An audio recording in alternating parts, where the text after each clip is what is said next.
kid took the missing $12,600 from the safe. Mom's voice thundered through the living room, shaking the glass cabinet.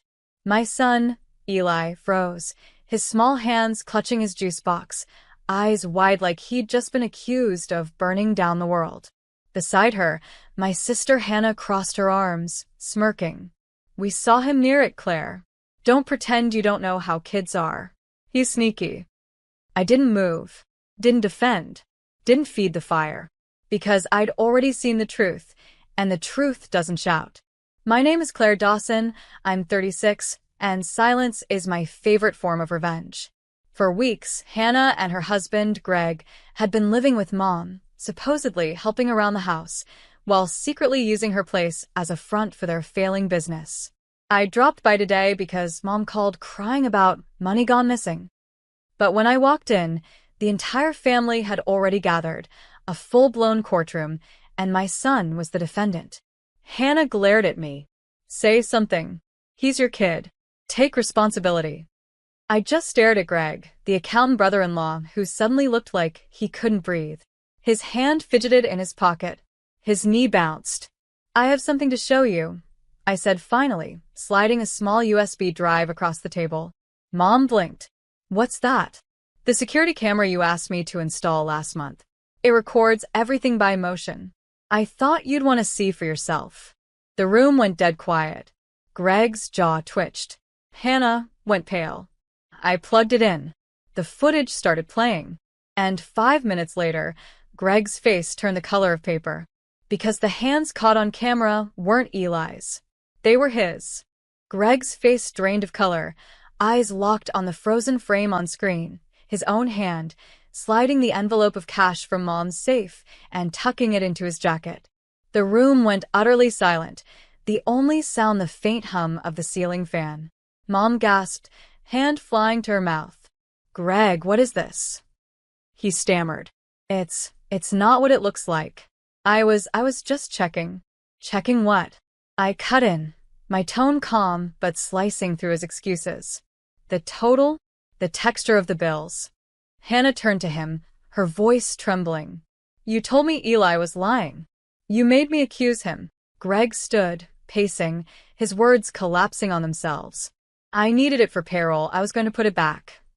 Like you put back the money from Dad's garage sale? Or the church fundraiser? I asked, crossing my arms. He froze. Mom sank into a chair, tears spilling silently. My God, Greg. Eli was still beside me, clutching my hand. I bent down, brushing his hair gently. See, baby? Truth always finds its way out. Then I turned to my sister, whose face was red, half fury, half humiliation. You wanted to see me humiliated, I said softly. Instead, you watched your husband do it to himself. She didn't answer. I pulled the flash drive from the laptop, pocketed it, and said, You owe my son an apology. But as we left, no one spoke. Not even Mom. Outside, the air was crisp, the sky washed in pale gold. Eli looked up at me and whispered, Mom, are they still family? I smiled sadly. Maybe, but not the kind we go back to. Because sometimes blood doesn't bind, it betrays. 2 days passed, and the fallout was worse than I imagined. Mom called nonstop, her voice a trembling mix of shock and denial. Claire, your sister's devastated. Greg says it was a misunderstanding. He's promised to return every cent. I almost laughed. A misunderstanding? He accused a 10-year-old of theft, Mom. She sighed. He made a mistake. No, I said firmly. He made a choice. That shut her up. I hung up and looked at Eli, sitting cross-legged on the floor, sketching dinosaurs with the same focus he used to survive that room full of adults tearing him apart. His innocence was bruised, but not broken. Later that evening, my doorbell rang. Hannah. Her mascara was smudged, and she held an envelope like it weighed 50 pounds. He's gone, she whispered. Packed up, left this morning. He wired Mom the money back. I nodded. Good. Then this ends here. But she shook her head. No, it doesn't. Mom told everyone it was a mistake on your end, that you set him up to get revenge for something petty. They're saying you edited the footage. I stood still, anger flickering behind my ribs. Of course. When the truth hurts, they rewrite it. Hannah's eyes softened. I didn't defend you. I'm sorry. It wasn't enough, but it was something. When she left, I sat in the dark for a while, the drive still in my pocket, the truth they refused to see. And then I realized something. Maybe I didn't need to clear my name to them anymore. Sometimes peace doesn't come from proving people wrong. It comes from watching their lies collapse under their own weight. And this one was already cracking. By the end of the week, their little cover-up started to unravel. Aunt Ruth called first, voice hushed, like gossip was oxygen. Claire, everyone's talking. Hannah's husband got caught taking money from the firm he worked at. They say it's not the first time. I closed my eyes, exhaling slowly. So the truth finally walked through the front door, I said quietly. Ruth hesitated. Your mom's furious. She's blaming Hannah now. Says Greg embarrassed the whole family. Typical. The Dawsons never own mistakes. They just reassign them. That night, I sat with Eli on the couch, watching cartoons. He laughed again for the first time in days, the sound light and honest. I realized how much noise guilt had added to my life, how freeing it felt to let it go. Then came the knock. Mom stood at my door, face pale, eyes wet. Can we talk? I opened the door halfway. Is it about Eli? She nodded, voice trembling. I didn't protect him. I didn't protect you. I believed them because it was easier than facing what Greg really was. It was the closest thing to an apology she'd ever given me. Easier doesn't mean right, I said softly. Tears welled in her eyes. You're a better mother than I ever was. The words hit harder than I expected. I stepped aside. Come in, Mom. Inside, she knelt in front of Eli, whispering, I'm sorry, sweetheart. He looked at me, unsure. I nodded, and he hugged her, small arms forgiving faster than grown hearts ever could.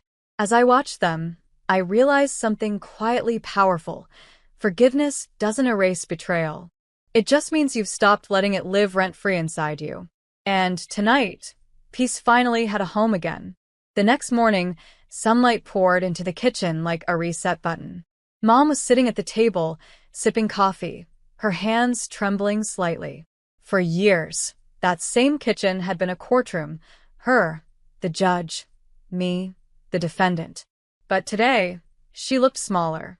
Human. I told Hannah everything, she said quietly. About the cameras. About Greg's history with money. She didn't take it well. I sighed. She won't, not yet. Mom nodded.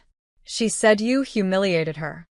I didn't, I said, setting down Eli's breakfast plate. Greg did. The truth just had better lighting. For a while, we sat in silence. Eli hummed while stacking his pancakes, a little fortress of blueberries and syrup. His laughter cut through the heaviness like sunlight through fog. Mom smiled faintly. He's a good boy. He's resilient, I corrected. That's different. Her eyes glistened. He gets that from you. It wasn't a full redemption, but it was enough to loosen something in my chest. By noon, Hannah called. I didn't want to answer, but I did. Her voice was hoarse. He's gone for good, Claire. Took his things, left a note saying I ruined him. I'm sorry, I said, and meant it. Not for him, but for her having to finally see. I wish I believed you sooner, she whispered. You saw what you were ready to see, I replied. Now you can start over. Without him. Without lies. She was quiet, then said, You know, Eli didn't deserve what I said. I'm sorry. After we hung up, I sat for a long time, tracing the rim of my coffee mug. The circle felt symbolic. Pain, truth, healing, each looping back to the start until it became something new. Not revenge. Not pity. Just closure. And closure, I realized, is the quietest kind of justice. A few weeks later, life began to feel normal again. Or maybe something better than normal. Peaceful. Eli was back to drawing superheroes on every surface he could find. Mom stopped calling every hour out of guilt, and Hannah moved into a small apartment near the lake. One afternoon, While Eli was at school, I dropped by Mom's house. The old tension still lived in the walls, but the energy felt different, lighter somehow. On the dining table sat the old family photo, all of us smiling, frozen in a version of love that had long expired. Mom looked up from sorting bills. "I've decided to sell the house," she said. "Too many ghosts." I nodded. "You'll be happier once you let it go." She smiled faintly. "That's something you've always been better at than me, letting go." As I helped her box up dishes, she paused. "Do you ever think forgiveness makes us weak?" I shook my head. "No. I think pretending doesn't hurt makes us weak. Forgiveness just means you've stopped auditioning for someone else's love." That hit her. She didn't respond, but I saw the truth land in her eyes. Before leaving, she handed me a small velvet pouch. "I found this in the drawer," she said. "Dad's old watch. He wanted Eli to have it one day." I held it for a long time, feeling the weight, not just of time, but of everything we'd survived. Outside, I watched the sun set over the porch where I'd been accused, judged, and betrayed. But this time, I didn't feel bitterness, only gratitude that I'd walked through the fire and somehow come out steady.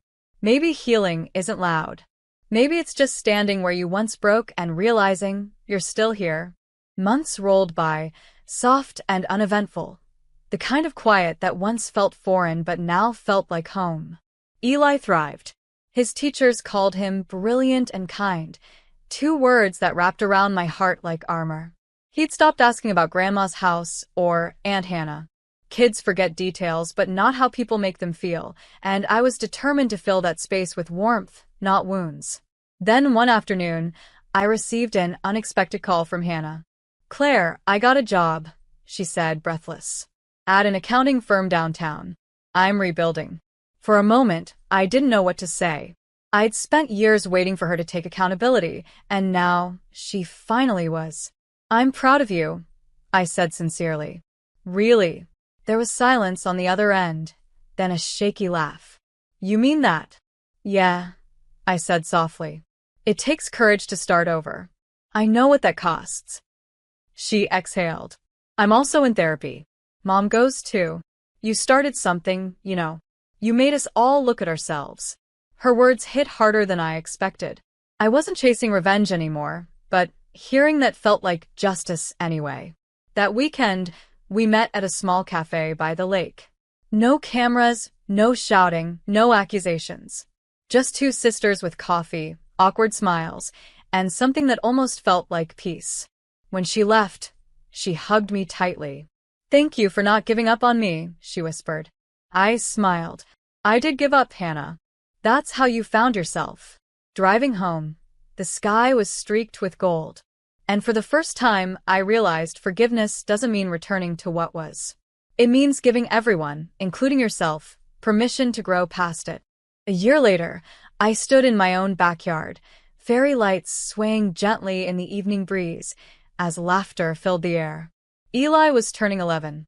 His friends ran around the garden, chasing balloons and joy like it was endless, and maybe for them it was.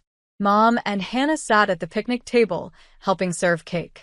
No tension, no sharp glances, just quiet understanding. Healing had taken its time, but it had finally arrived in small, human ways. As the candles flickered on Eli's cake, Mom whispered beside me, "I never thought we'd be here again." "Me neither," I said. But sometimes families rebuild, not because they forget, but because they finally remember who they should have protected first. When Eli made his wish and blew out the candles, everyone clapped. I looked at him, the little boy who once stood accused, terrified and silent, now laughing so hard he couldn't breathe. That image alone made every wound worth it. Later, after the guests left and the lights dimmed, Hannah handed me an envelope. Inside was a check, not huge but symbolic. "For Eli's future," she said quietly. "From me. From accountability." I smiled. "You've already given him that." We hugged, no drama, no tears, just peace. That night, when the house fell silent, I stood by the window, watching the moon reflect off the same calm sky that once carried my storms. I whispered to myself. Truth doesn't destroy families, lies do. And mine had finally stopped lying. The world outside was still. My heart, for once, matched it. Because real revenge isn't in exposing others. It's in living a life so healed, they can no longer recognize the person they tried to break.